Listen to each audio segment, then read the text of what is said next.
Are you coming to the tree where they strung up a man? They say murder three. Strange things that happen here. No stranger would it be if we met at midnight in the hanging tree.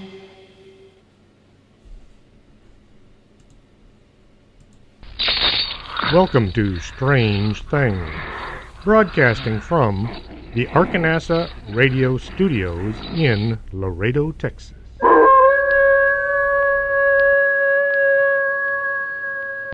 And welcome to the show. I'm your host, Chris James. It's amazing how many gremlins I can find anytime I try to get this show on the road. Okay, it's nearly the end of the year. Haven't gotten a single New Year's resolution even started yet. Last year in December, I swore I was going to watch more TV, eat more junk food, lay around the house, and not get anything done. I haven't got started on any of those resolutions. Well, I got a whole month to do it in. Okay, tonight we're going to be talking about Ghost Hunting 201. Which got me to wondering, why do colleges start numbering things in the hundreds? I did a Ghost Hunting 101 in February 4th, 2017. At that time, I was wondering, why 101 instead of just one? Now, with a few podcasts under my belt, I'm still wondering.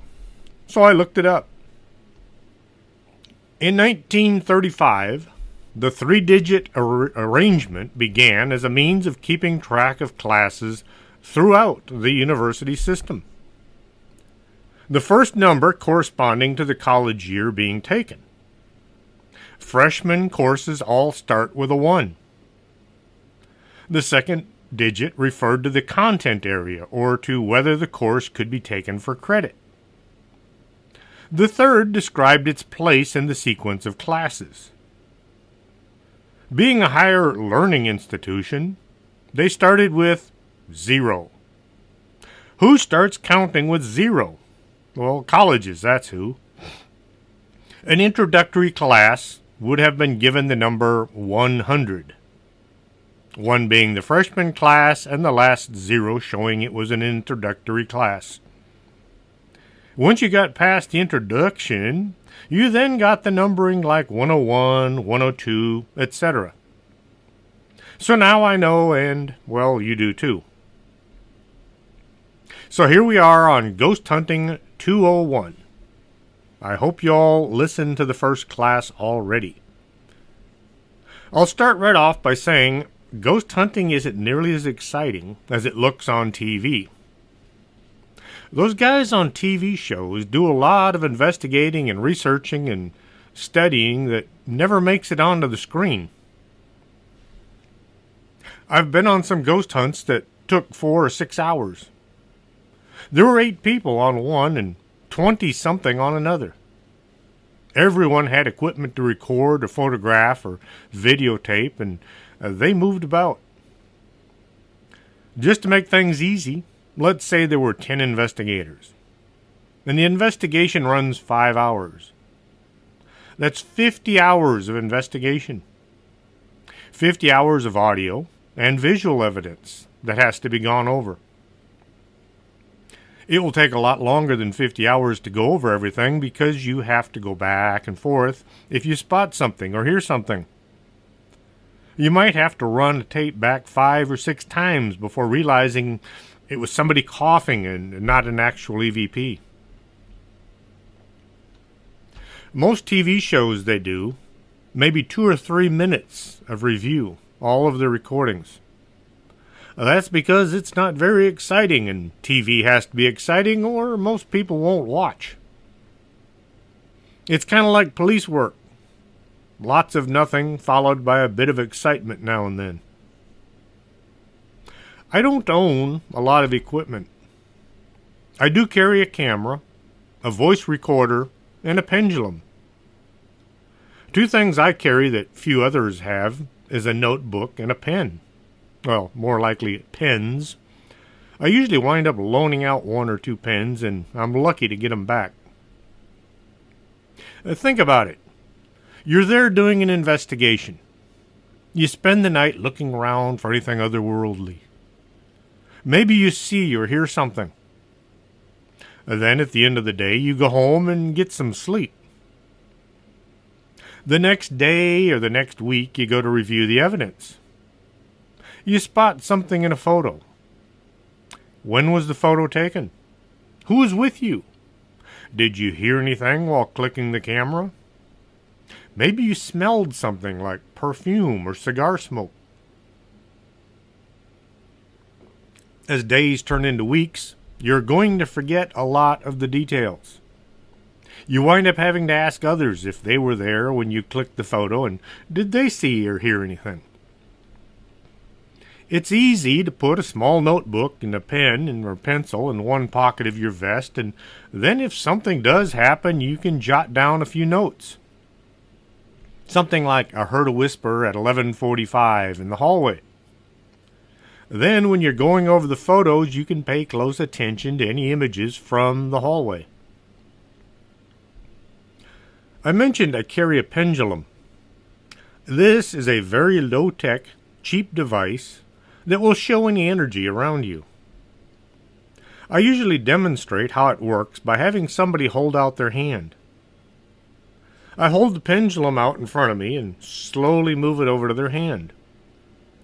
The pendulum will begin to rotate as it becomes centered over their hand. As you move about on your investigation, you can pull the pendulum out once in a while and anytime you're stationary and just hold it. You have to remain very still. If there's any kind of energy, like say a ghost or a spirit nearby, the pendulum will start either rotating in a circle or swinging back and forth. You have to kind of practice holding it still, though. Any motion will affect the device. If you do get a positive reaction, it's a good time to take some photos or to do an EVP session. On occasion, I have seen my pendulum rotate like a fan. You can buy a pendulum just about anywhere. They don't cost a lot, unless you go for crystals or precious metals. Mine is a small piece of wood, and it cost about $6. It does the trick, and it doesn't weigh anything. This makes it a lot more sensitive. You want to carry at least 2 flashlights. I like to have one very bright light and one pen light. If you want to write something down, you don't need a lot of light. Also, if you only want to have a look to see what you're standing next to. Have you ever wondered why they call them flashlights? Great, now my headphones stopped working. Anyway, have you ever wondered why they call them flashlights? Way back when the flashlight was first developed, it only had a tiny bit of energy in its battery. You could only turn it on for a few seconds. Just a quick flash of light. As time went by, the folks developed stronger and longer life batteries. When I first got into law enforcement, I bought a Maglite with a rechargeable battery. It was very bright and a bit heavy, and the battery only lasted for about an hour. It was fine for checking a train, but not so good for sign cutting. I'm not going to go into sign cutting right now, maybe on a different show. Since my Maglite would run out at the least appropriate moment, I carried a backup light, just a small light to get me out of any dark places. Today, I have a flashlight that uses AAA batteries and it fits in my pocket. It's as bright, if not brighter, than that Maglite. The battery of the Maglite costs $30 each. Now, AAA batteries are cheap and you can carry several in your pocket. That's why you want a ghost hunting vest with lots of pockets. How good of a vest you get is based on how much you want to spend. If you go real cheap, you'll probably get a vest from some Asian company. Be careful with the sizes. A lot of those companies will say the vest is a large, and when you get it, it might fit your cat if he's not too hefty.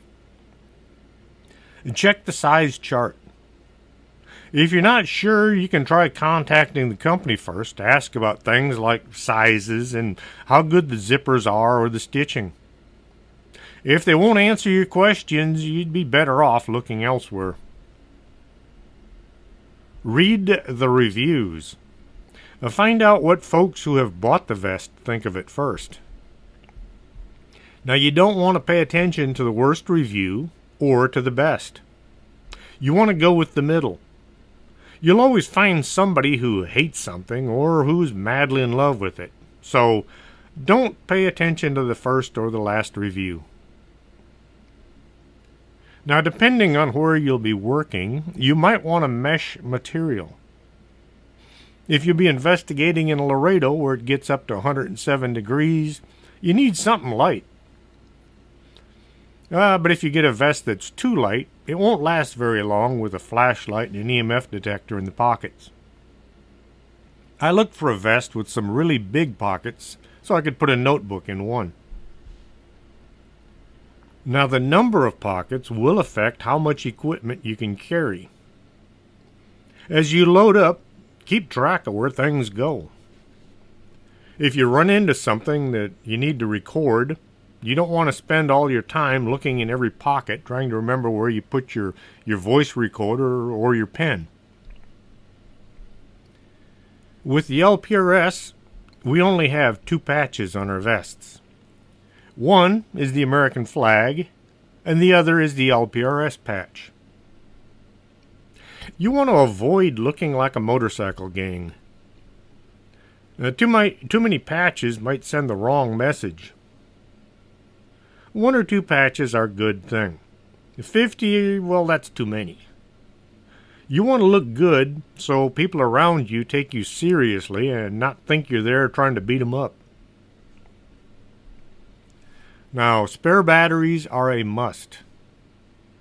If you carry a bunch of electric gadgets and they each use a different type battery, you should have spare batteries for each device.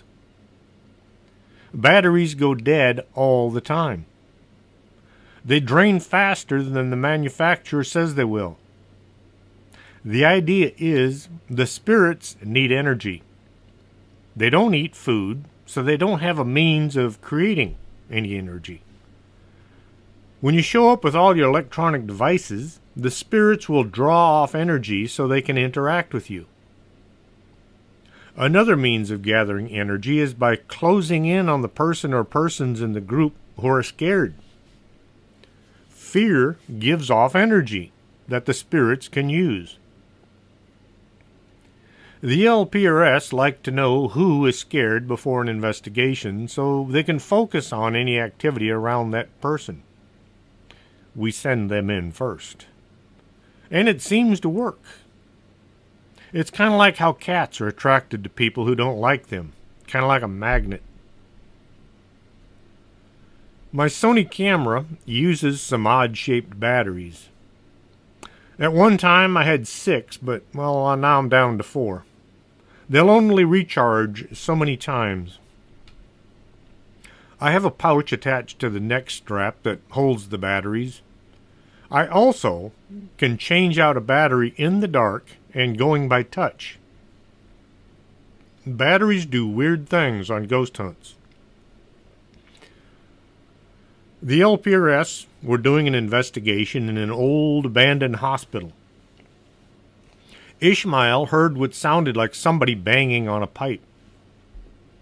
He asked for the spirit to make the sound again.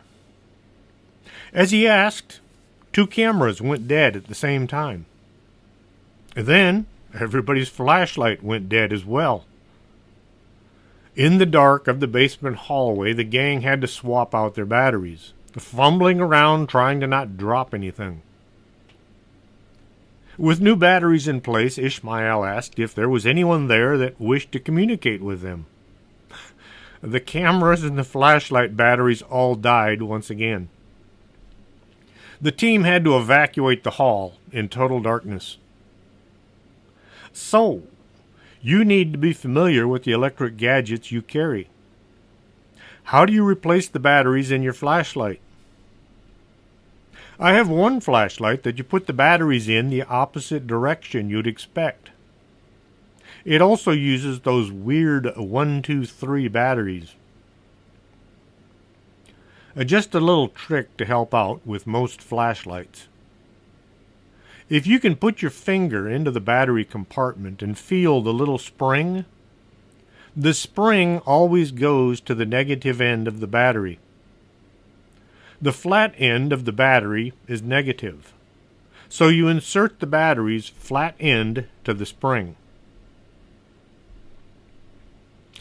A headlight is one of the best lights out there. It's pointed in the direction you're looking, and it frees up both your hands to take care of other things. They just about all have a red light setting that comes in handy if you don't want to ruin your night vision. They're lightweight, and they use either double or AAA batteries. Now, if you want to do an EVP, you'll need something to record with. I carry a small voice recorder. It's digital and has a good amount of memory. You can also get an app on your smartphone. Most are free, but they do have some drawbacks. For example, they come with commercials, unless you want to pay extra. You can also get external microphones that hook to these recording devices. It makes them a little more usable. Just for that one person who doesn't know, an EVP is an electronic voice phenomena. During an EVP, you want to ask some questions, but think about it. Some total stranger comes up and asks you, "What's your name? Why are you here?" It wouldn't hurt to start by saying where you are and the time and the date. This will help in a week or two when you're reviewing all of the audio and you can't remember when the recording was made. Next, try introducing yourself. You want to put the spirits at ease. Let them know why you're there and what you're doing. Not all ghosts watch Ghost Hunters or Ghost Adventures. I don't even know if ghosts watch TV. Might have to ask next time we're doing an investigation. Now, you want to be polite.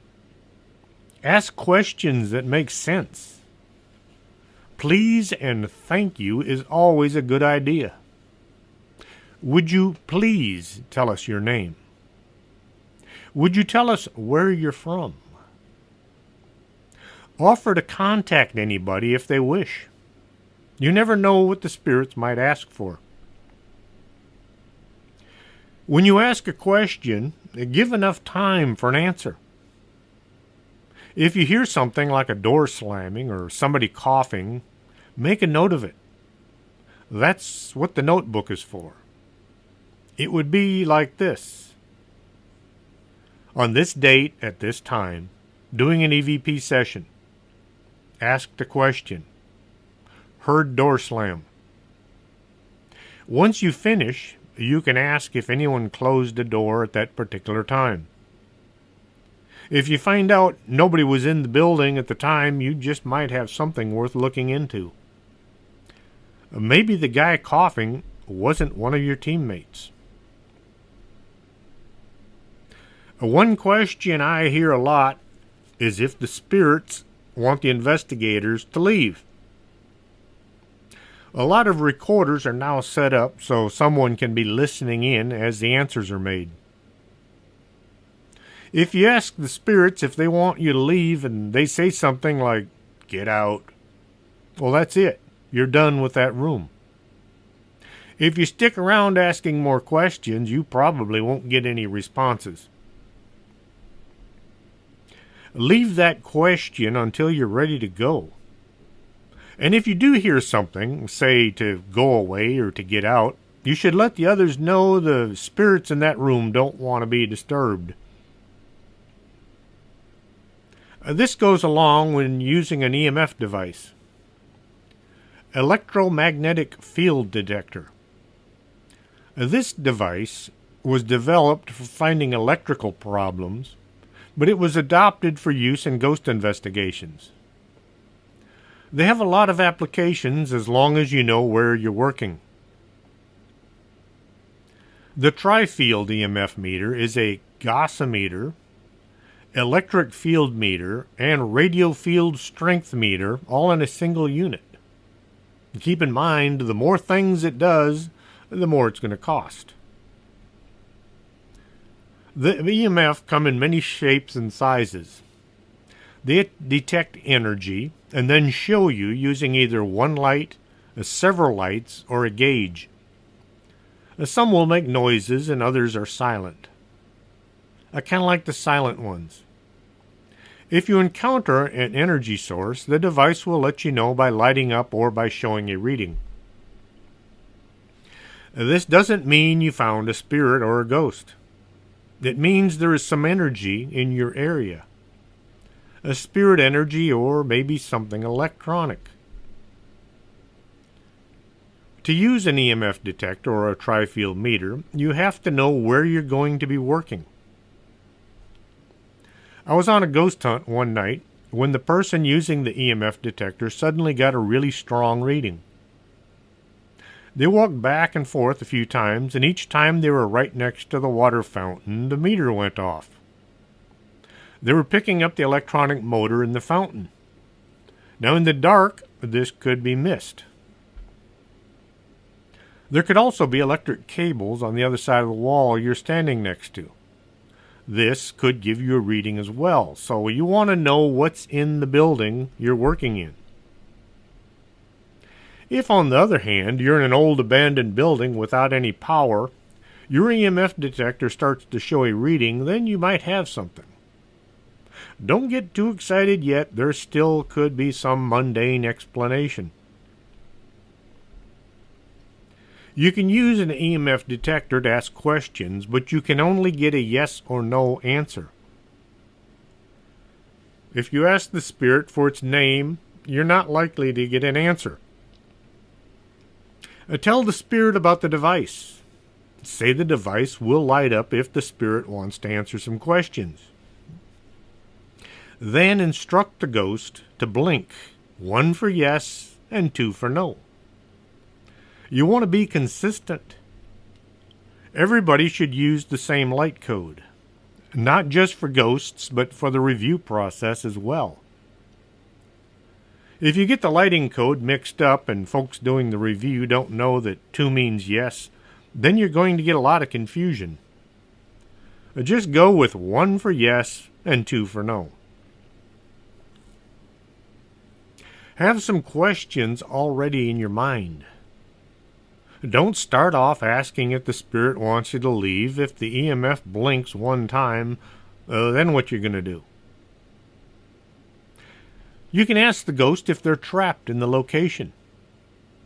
Not all spirits are stuck in one place, and they don't all want to go away.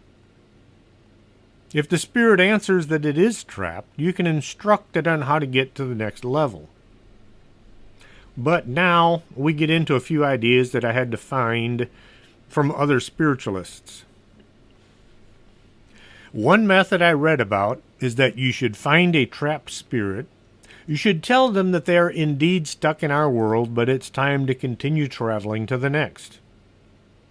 You then visualize a bright white light coming down from above.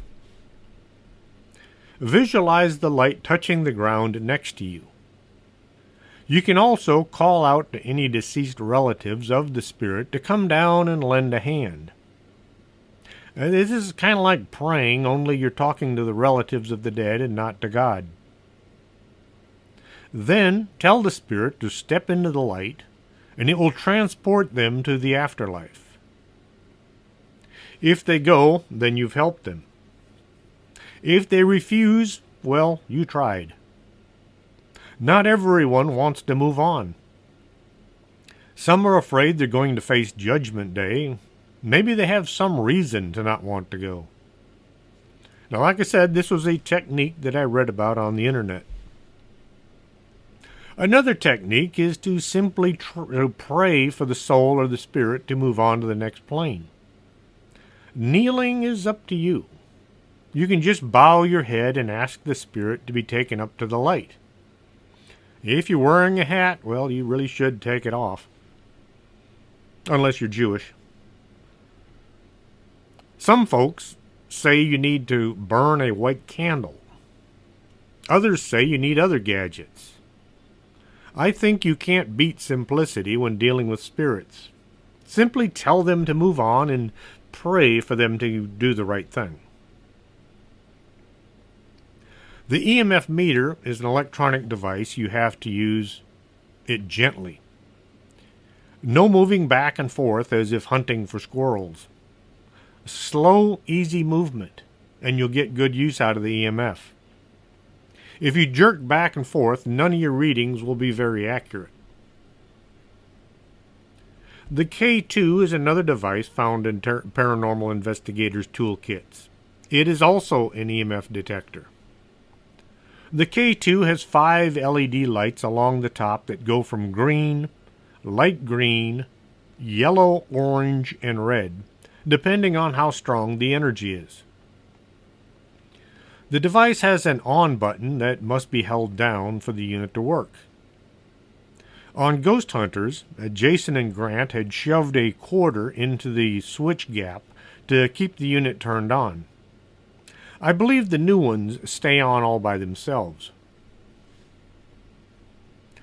The MEL 8704 meter is one of few gadgets expressly invented for spirit work. It is a dual-purpose combination unit that measures both electromagnetic fields and temperature simultaneously. The device is named after the daughter, Melissa, and the model number is her year of birth, 87, and the year of her death, 2004. Thus the name MEL 8704. The 8704 is an intelligent microprocessor-based instrument that was specifically designed for paranormal investigations. The display is large with easy-to-read numbers that are also backlit so you can see them in the dark. You can buy a MEL meter for about $100. To shop around, you can probably find one for less. If you're working with a group of people, the person with the EMF suddenly gets a reading, it's a good idea to focus in on the area around them. If you have a video camera, slowly move the camera back and forth around the EMF detector. Don't move too fast or you might miss something. If you have a still camera, take several photos from different locations. Don't just focus on the device. It's just a gadget that shows activity. Try to catch what's causing the device to activate. I'm going to take a brief pause here, play a couple of commercials, and drink some coffee, so don't go away. We'll be right back after this.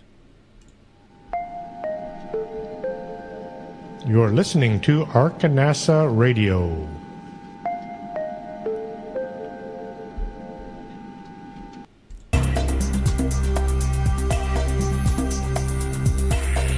Did you hear a bump in the night and you think it just might be a ghost?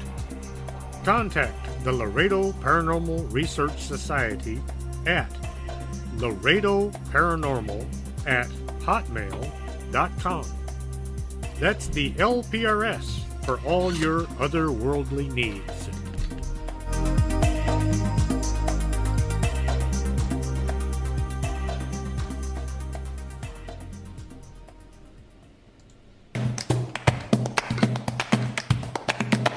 Did you go out UFO hunting and couldn't focus on the sky? Swing on by Del Norte Optical, 107 Calle Del Norte, right across from the Embassy Suites. That's not a weather balloon, that's a flying saucer.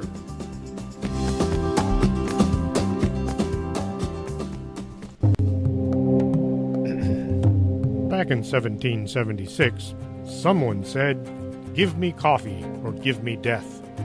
And if that's how you feel, you should be at the Organic Man Coffee Truck. They make coffee the right way, one delicious cup at a time. 4501 McPherson, Suite number 9. Coffee, the stuff dreams are made of.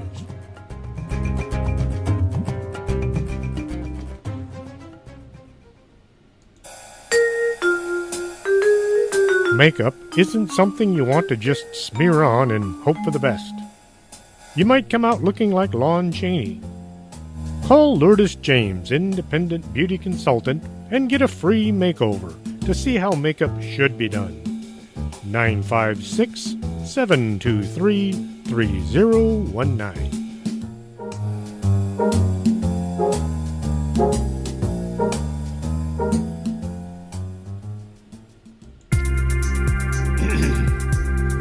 This is Arkanasa Radio you've been listening to.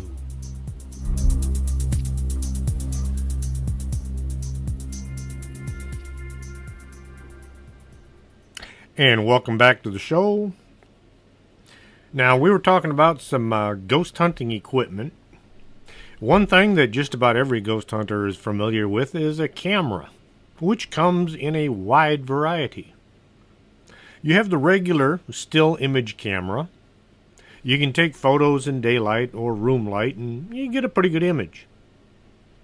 In the dark, you can use a flash, but keep in mind, if there are other folks with you, you want to let them know when you're about to shoot. Just taking random flash photos will wind up blinding everybody around you. It's simple. Just say flash just before you click the shutter. This gives everyone a second to turn their head so they don't get flash right in their face, especially if you're moving around in the dark. Once your night vision is gone, it takes a few seconds for it to come back. This is why pirates have been seen wearing an eye patch. In the bright light on deck, they would move down into the hold where it was dark. It would take some time for their eyes to adjust to the dark, during which time the crew of the ship would have taken turns stabbing them with their cutlasses. By wearing a patch over one eye, they could then flip the patch up and have partial night vision. This made poking them in the dark much harder for the crew. I wonder who the first pirate to think of this was. A lot of folks think of pirates as being an uneducated lot. In fact, some of them were college graduates who took a turn for the dark side once they were out at sea. In March of 2017, I did a show on pirates. Some of them were very interesting people. You can find it in the archives, but YouTube has most of my shows, and I'm moving them over there in order to free up some storage space. They're not in order. You might have to search. You can just type in Strange Things with Chris James Pirates and it'll pop up. So if you're going to use a flash on your camera, be sure to warn others. Just say flash, then take your picture. If you're trying to catch a ghost on film, even though we no longer use film, take 2 photos each time in each direction. Say you click a photo, then you move on to the next location. Later, while reviewing your images, you see something like a mist or smoke in one of the images. A photography expert will say that's just reflection. Reflection of what? They can't say because they weren't there when you took the photo. If, on the other hand, you click 2 pictures from the same spot and the same target, and only one has a weird effect, it can't be written off as a reflection, or it would have been in both photos. Also, say you catch a shadow. It may be in another location in the next photo. This will add credence to the image being genuine. It's a good thing we now have digital cameras. Mine will take something like 3,000 images on one memory card. I have a Sony SLR, a single lens reflex. The single lens reflex camera has a single lens that uses a mirror and a prism system that permits the photographer to view through the lens and see exactly what will be captured. The reason I like Sony is it comes with night vision. The thing I don't like about the night vision is you have to hold very still or you'll get blurry photos. The night vision uses a slow shutter speed, so it works best on a tripod. For ghost hunts, you don't really have time to set up a tripod for each shot. I might take 3 or 4 shots of each location, trying to get 2 that aren't too blurry. Ishmael mounted his night vision cameras on a frame with an IR illuminator. The frame forces the person holding it to hold it steady. This makes for clearer images. It also allows the camera to see much better in total darkness. One thing everyone uses a camera has got to learn is to move slowly, even the still photography. The camera is showing you what is around you. Without it, you'd be pretty much lost in the dark.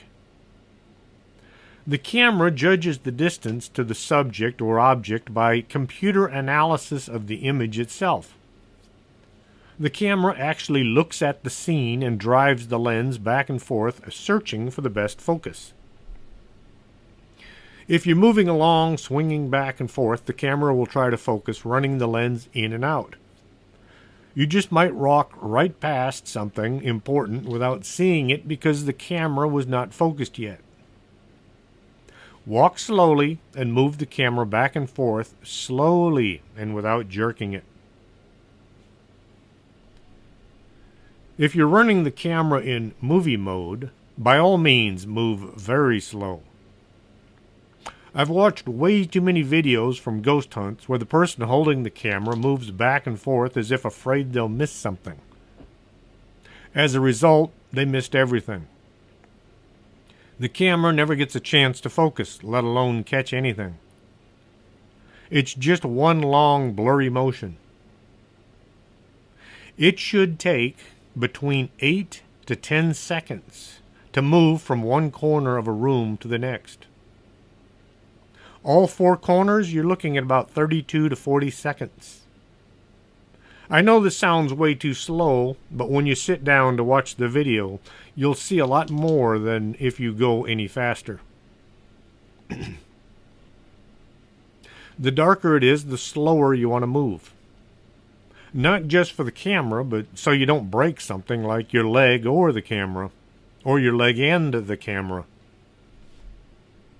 When it comes to seeing in the dark, the thermal camera is about as high as you can go. It will pick up any differences in temperature and show it on the screen as being from black to white, with all the colors in between. You don't have to go so slow with the unit since it will detect temperature changes almost instantly. It will also show any objects that have been touched by a warm or colder spirit. You have to focus manually. There's a ring around the lens that turns in order to focus. The biggest drawback to using thermal imaging is the price. A few $100 to a few $1,000. When I went to Fort Knox and got to run around in a tank, I was introduced to infrared scopes. I was amazed. You could actually see in the dark. Before that, tanks came equipped with huge spotlights mounted on top of the turret. The spotlight would light up your target, but they would also show the enemy where the tank was. They're kind of a two-edged sword. One year at Fort Hood, on a firing range, the tank on the line called for illumination. The spotlight tank switched on the light. The trick was to look for the light beam and follow it to the target. Unfortunately, the firing tank followed the light beam back to its source. Instead of shooting at the target, they shot at the illumination tank. The inert round hit the spotlight, which exploded, killing 2 of the crewmen. They'd had their hatches open because it was a hot night. That was the same year a helicopter crashed, killing 12 men. That was a bad year. We were transitioning over to the M60A3, which had thermal sights. The difference was night and day. I was amazed at how much you could see in the dark. This was the same time we were getting laser rangefinders. The laser controls were mounted right next to the fire buttons. We wound up getting something called a laze boom. Anyway, thermal imaging is so much better, but also so much more expensive. You can find a few cheap cameras out there, but you get what you pay for. FLIR is the name of a company that makes thermal imagers. It's not a type of camera. Kind of like a skill saw. A skill is a company that makes circular saws, but everybody calls them skill saws. As an investigator walks around looking into the thermal screen, any person they encounter will show up as red or orange. If they see someone standing in front of them that shows up blue or purple, this just might be a spirit, or maybe it's a mannequin if they're in a store. Ishmael has some full-spectrum glasses with a built-in video recorder.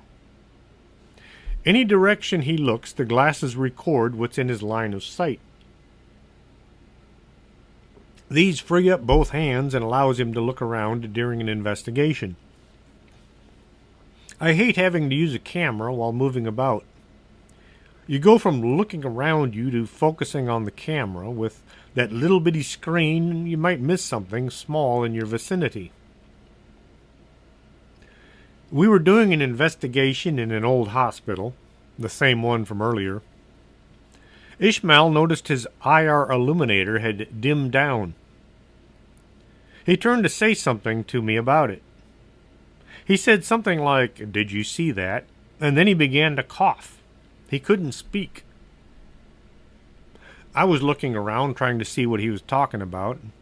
It was dark and nobody had their flashlights on.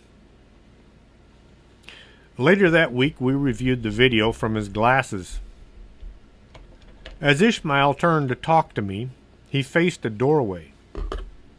In the door was a black shape that rushed out right at him. As it exited the door, that was when he began to cough. If Ishmael hadn't had those glasses, he would never have caught that shadow person on video. Last October, we went to McAllen Library to do a presentation. That is one cool library. They have a coffee shop in the building. They also have a used bookstore. Ishmael was showing the video from the basement and the hospital when one of the audience asked if we had noticed the face. He stopped the video and ran it back and then advanced it frame by frame.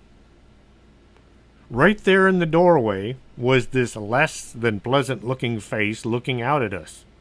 And man, it looked creepy. I've only watched that video 100 times. Never noticed the face because it appeared and disappeared so quickly. Once more, if not for those full spectrum glasses, we would never have caught that shadow person. You used to be able to buy these full spectrum glasses from Amazon for about $50. I looked and I couldn't find them this week. Maybe they ran out during the October rush. Now you should take some steps to take care of your body. Yes, this would be a good idea. To begin with, is the location you'll be working in a home or is it an abandoned building? If the air conditioning is working, this will make life so much nicer, but you might have to turn the air off during the investigation. Still, the place will be cooler than if there's no power. If it's going to be a hot, humid night, you won't have any place to cool down, and you might want to dress in light clothes. a t-shirt, and maybe some jeans. I usually avoid short pants. If you're moving about in the dark and the place has anything in it that you might brush up against, you might get scratches on your legs. I have gone with shorts on a few occasions simply because it was just way too hot. Boots instead of tennis shoes. Boots are a good idea. Moving around in the dark with all kinds of debris underfoot, you could twist an ankle. Also, the thicker soles of the boots will help protect against stepping on something that could poke a hole through your foot. I kind of like hiking boots. They're designed for walking and climbing. And mine are also waterproof. I've been in some wet locations where you wound up stepping in cold water, and in freezing conditions this could mean your investigation is over. I wear a hat. I can't say when it was I became a hat wearer. Probably when I was in construction and I had to work outside. Now that in the oil field. This was before everybody had to wear a hard hat. Would you believe the first hard hats were baseball caps? While working on the Hoover Dam, the workers would take a cap and dip it in hot tar. Then they'd stick a second hat on top and adhere the two together. This would give them just enough protection from falling rocks so they would survive. The Army began issuing helmets during World War I, not because of bullets. A bullet will go right through most helmets before they invented Kevlar. The helmet was to keep flying debris from falling on the soldier's head and knocking them out. This is why the World War I helmets had that lip all around the edge.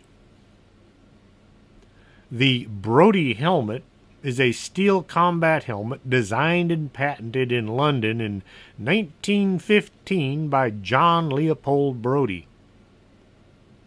In modified form, it became the Mark I in Britain and the M1917 in the U.S. It was called a shrapnel helmet, a battle bowler, a Tommy helmet, tin hat, and in the United States it was the doughboy helmet. It was also known as a dishpan hat, a tin pan, a wash basin, a battle bowler, if you're an officer, and a Kelly helmet. Now, the German army called it the salad bowl. If you wear a hat and you want to have a headlight on just in case, you might want to try this. I put the headlight on facing the back. Then, if you need the light, I rotate the hat around backwards, putting the light in front. If you put the light over the bill will block about half of the light, and it makes seeing not quite so good. Now, all these electronic gadgets cost money. If you're not 100% sure you want to go ghost hunting every other day, you might not want to shell out hundreds of dollars on a hobby you only do in October. There is a more economical way of doing things. Try looking around for a local ghost team that will allow you to investigate with them.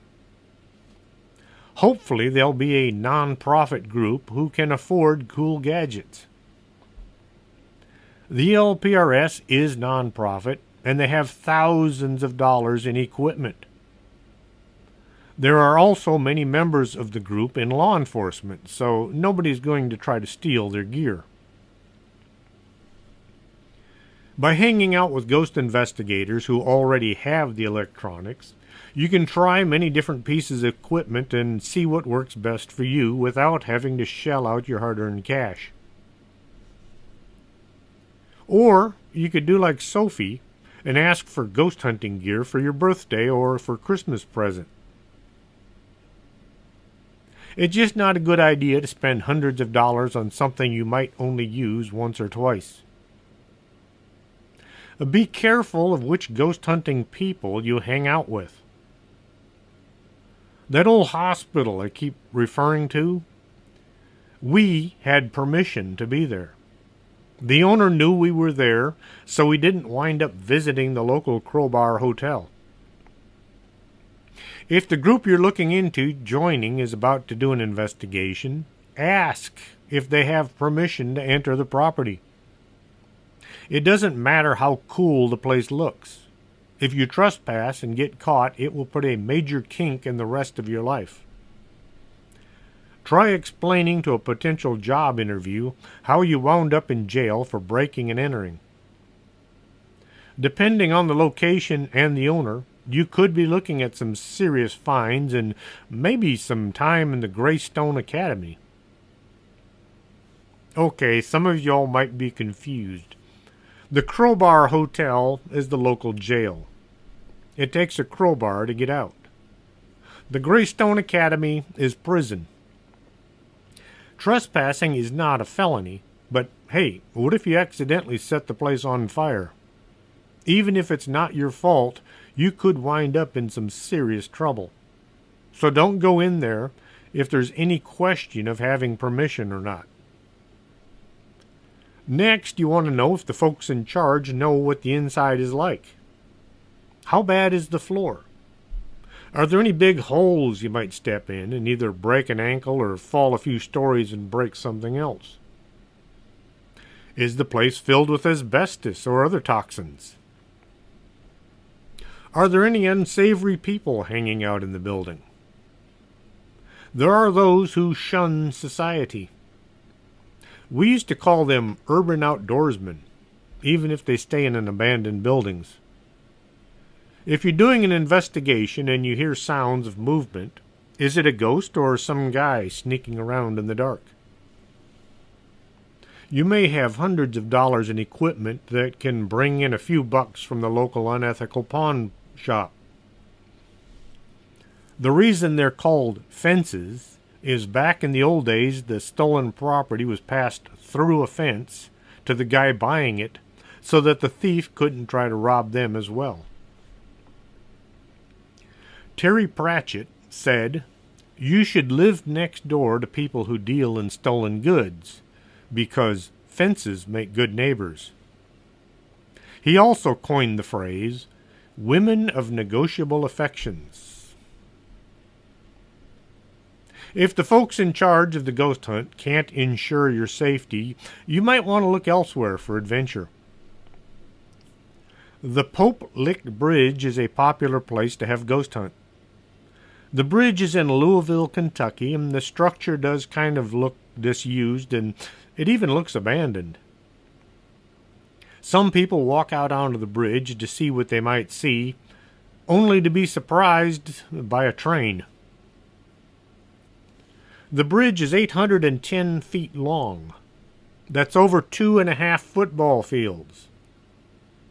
Once out on the bridge and faced with an oncoming train, there's no place to go but over the side. As the train is passing overhead, the entire structure will shake, making hanging on just about impossible. Lots of folks have joined the afterlife by investigating the Pope Lick Bridge. Avoid hanging out with people who say disparaging things about other groups. To begin with, you never make yourself look good trying to make others look bad. It doesn't work that way. This combined with if they talk that way about others, what are they saying about you when you're not around? Too much negativity can draw the wrong kinds of spirits to you. Elementals are spirits that never lived on the earth. They come from other places. Some call them demons or monsters. These beings are attracted to negativity.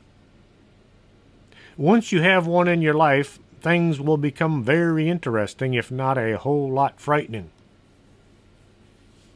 Ghosts are mostly harmless. They might make sounds and shake things, showing their presence.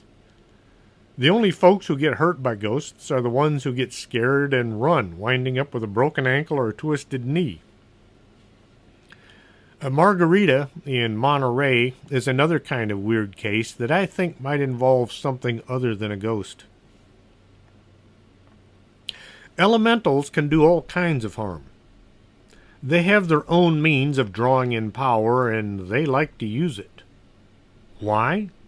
We don't know, because even if you can talk to an elemental, it will more than likely lie.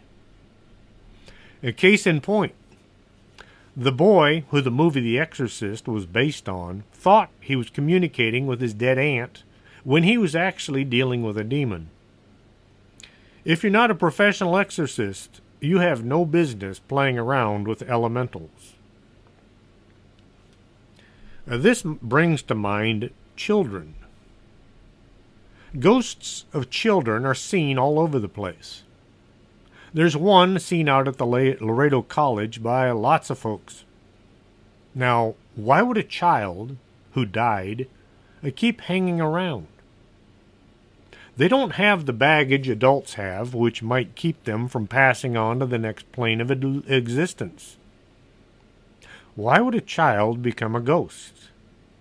Or is it something only pretending to be a child, so people will be more willing to try to help it, only to find themselves in some kind of a weird possession?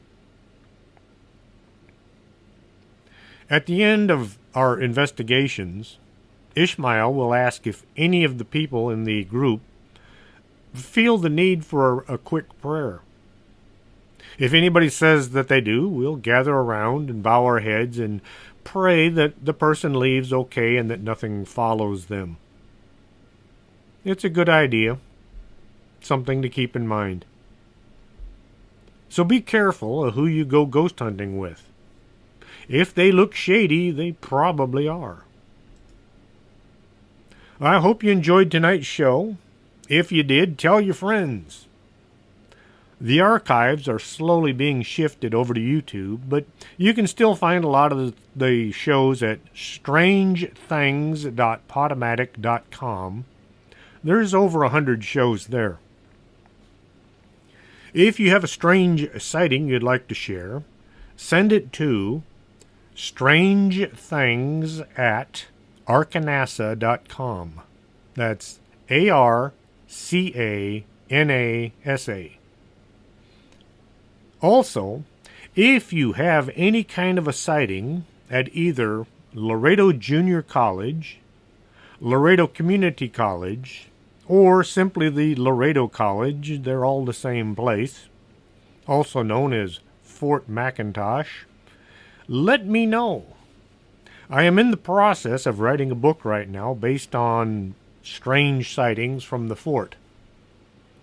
If you do have a sighting, or you know somebody that had a sighting from the past, let them know to contact me, and I'll be more than happy to include their story in the book. The more stories, the better. Makes for much better reading. Hopefully the book will be out sometime next year. It all depends on how many stories I get from people. Till next time, this is Chris James saying I hope you've enjoyed Strange Things. Are you coming to the tree where they strung up a man, the same murder three? Strange things that happen here, no stranger would it be if we met at midnight in the hanging tree.